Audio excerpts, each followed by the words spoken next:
Сәлеметсіздер ме? Бүгінгі сабақтың тақырыбы тіл қатысу этикеті, этикет обращения.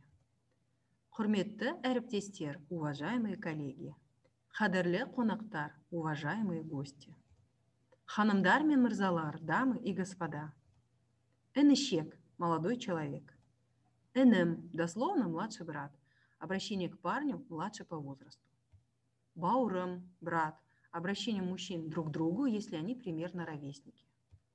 Қарындас, дословно младшая сестра. Обращение мужчин к девушкам. Құрбым, подруга. Обращение девушек друг к другу, если они примерно ровесницы. Ага, агай. Обращение к мужчине старше по возрасту. Апа, апай. Обращение к женщине старше по возрасту. Олым, сынок. Қызым, доченька. Сөйлеу үлгілерімен танысыңыздар.